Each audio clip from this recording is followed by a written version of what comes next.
The ways we prepare our food can vary tremendously around the world. While traveling, some of us will seize any opportunity to try new tastes, whereas others might not be so adventurous. Are you a culinary explorer? Well, there are loads of interesting dishes to try around the world. Here's our list of the world's most unusual foods you might not have tried yet. Shirako, Japan. Shirako is a delicacy in Japanese cuisine that consists of the sperm sacs, or milt, of various fish species, typically cod, anglerfish, known as ankimo, or pufferfish. The word Shirako translates to white children or white offspring in Japanese, referring to the milky white appearance of the sacs. Shirako is prized for its creamy texture and delicate flavor, often described as rich, sweet, and slightly briny. The sperm sacs are usually harvested during the spawning season when they are at their peak quality. They are then carefully removed from the fish and cleaned before being served raw or lightly cooked. Shirako also boasts a number of health benefits. Japan is also home to a number of interesting vending machines, serving the likes of beer, bananas, and live crab. Deep-fried butter, the USA. Deep-fried butter is a novelty food item that gained popularity in the United States, particularly at state fairs and festivals. It involves battering sticks of butter and deep-frying them until they are golden brown and crispy on the outside while the butter inside remains melted and creamy. Deep-fried butter is often served drizzled with syrup or powdered sugar for added sweetness, although some variations may incorporate savory elements like herbs or spices. It is typically enjoyed as a novelty snack or dessert, and its popularity has led to its occasional appearance on fairground menus and in specialty food shops. Balut, the Philippines. Balut is a popular street food in many Southeast Asian countries, particularly in the Philippines. It is a fertilized duck egg that is boiled and eaten directly from the shell. The embryo inside the egg is allowed to develop for a specific period, typically around 14 to 21 days, before being cooked. To eat, you tap a hole in the top of the shell, sup the savory liquid, and then crunch down the rest of what's inside. Though balut is enjoyed by many, it can be an acquired taste for those unfamiliar with it, as the sight of the partially developed duck embryo can be off-putting to some. Nonetheless, it remains a cultural delicacy and is often consumed as a snack or appetizer. Fried tarantulas, Cambodia. Fried tarantulas are a unique and somewhat unusual delicacy found in Cambodia, particularly in the town of Skuon, located in the Kampong Cham province. These large spiders, known locally as aping, are often consumed as a snack or street food. These arachnid snacks have become a popular tourist attraction in Skuon, where visitors can observe locals selling them at roadside stalls or markets. Despite their intimidating appearance, fried tarantulas have gained a reputation as a must-try delicacy for adventurous travelers seeking unique culinary experiences in Cambodia. While eating fried tarantulas may be seen as a novelty by some, they hold cultural significance in Cambodia, where they are considered a traditional food and a valuable source of protein in rural communities. White ant egg soup, Laos. White ant egg soup, also known as gang kai mat dang in Lao cuisine, is a traditional soup made from red ant eggs. It is a popular dish in Laos and other Southeast Asian countries like Thailand and Cambodia. To prepare the soup, red ant eggs are harvested from ant nests, typically from the weaver ant, Echophilus smaragdina, which is commonly found in the region. The soup is usually made by simmering the ant eggs with a combination of herbs, vegetables, and sometimes meat or seafood broth. This soup is enjoyed for its rich, earthy flavor and is often served as a specialty dish in local restaurants or as part of traditional Lao feasts and celebrations. It is believed to be nutritious and is considered a source of protein and other essential nutrients. While the idea of consuming ant eggs may seem unusual to some, it is an integral part of the culinary heritage of Laos and reflects the resourcefulness and ingenuity of the local cuisine.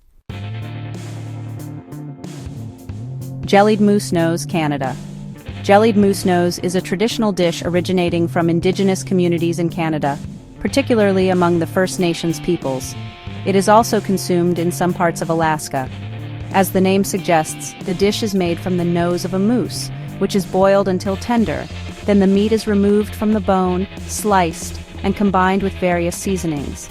The most distinctive aspect of jellied moose nose is the preparation of the broth, which is then allowed to cool and solidify into a jelly-like consistency.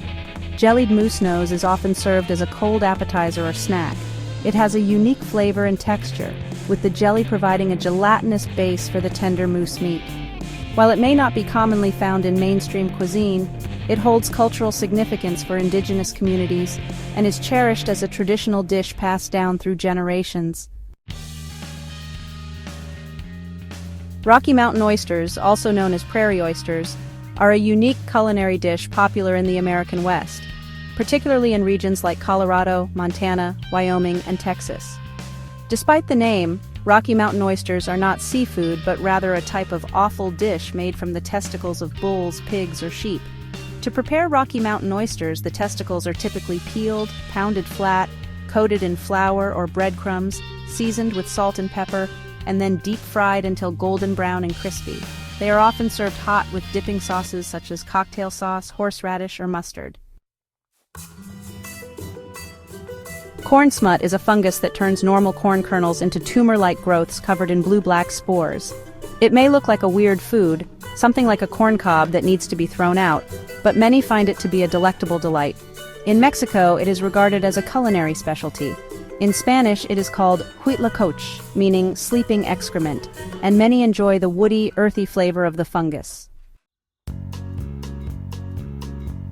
Airag, also known as kumis, is a traditional fermented dairy beverage commonly consumed in Central Asian countries, particularly Mongolia, Kazakhstan, Kyrgyzstan, and parts of Russia.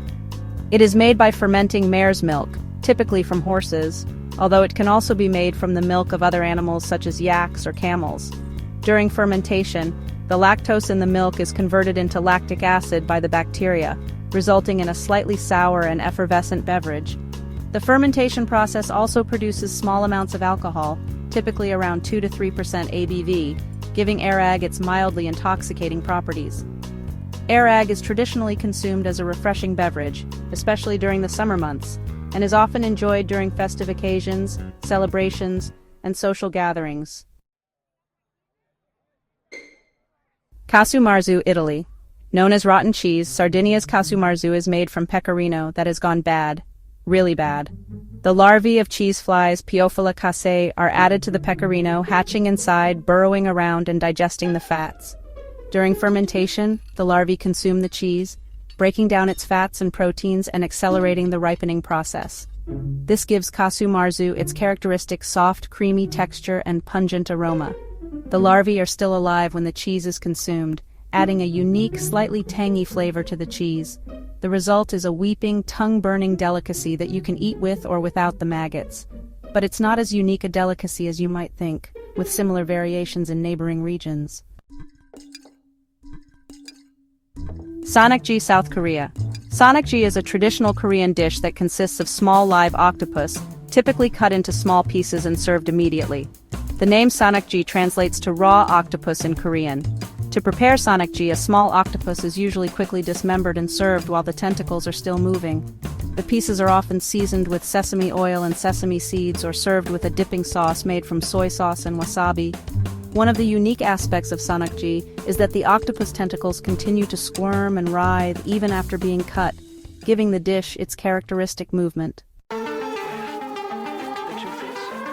Muktuk, Greenland.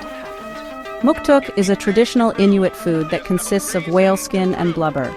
It is commonly consumed in Arctic regions such as Alaska, Canada, Greenland, and parts of Russia, where whale hunting has long been a part of indigenous cultures and sustenance.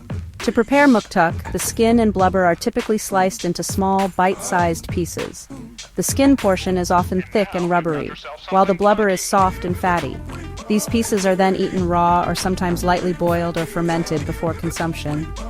Muktuk is highly nutritious, providing a significant source of vitamin C and vitamin D, as well as omega-3 fatty acids, which are beneficial for heart health. It is also rich in protein and calories, making it a valuable food source in regions where fresh produce and other protein sources may be scarce.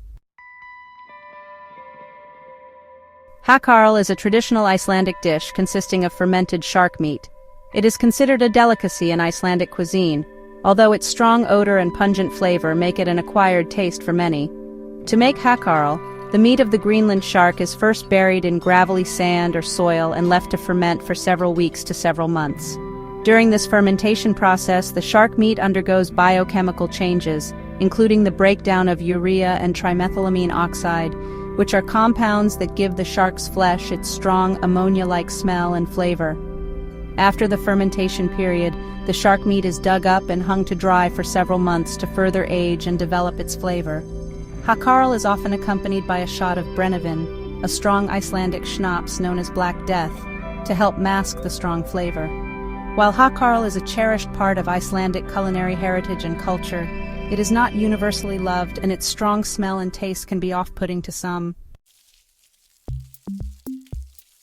Despite their name, century eggs are not actually aged for 100 years. Rather, the preservation process typically takes several weeks to a few months.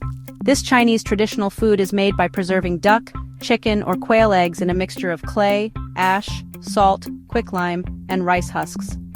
During the preservation process, the alkaline environment created by the mixture causes chemical changes in the egg, resulting in the formation of ammonium sulfide and hydrogen sulfide. These compounds give century eggs their characteristic dark color, ranging from greenish-brown to amber, and a distinctively strong aroma. They are commonly paired with pickled ginger or served with tofu as a part of a cold dish. Century eggs can also be used in soups, congee, stir-fries, or as a topping for rice or noodles.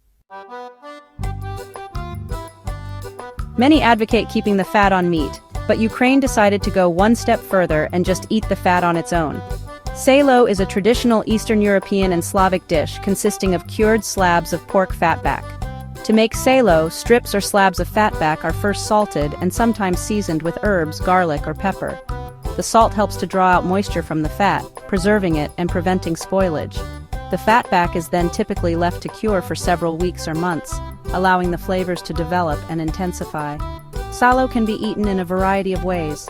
It is often sliced thinly and served as a cold appetizer or snack, either on its own or accompanied by bread, pickles, or onions. You can either eat it raw or cooked, and Ukrainians love it so much they even have a festival of lard to celebrate it. A pie with fish that stare at the sky. Stargazey originates from the Cornish village of Mousehole in England, and is served on Tom Bawcock's Eve, which is the 23rd of December. According to legend, this heroic 16th century sailor rode out one December evening in high storms and returned with a catch big enough to feed the starving residents. It's important to leave the heads on the fish, which poke out of the pie and ultimately give the pie its name. At least its meaning is pleasant enough. Delightful. In conclusion, exploring the world's most unusual foods has been an incredible journey. From the exotic to the bizarre, each dish tells a unique story about its culture and history. If you enjoyed this video, please give it a thumbs up and don't forget to subscribe to our channel for more exciting content. Thank you for watching.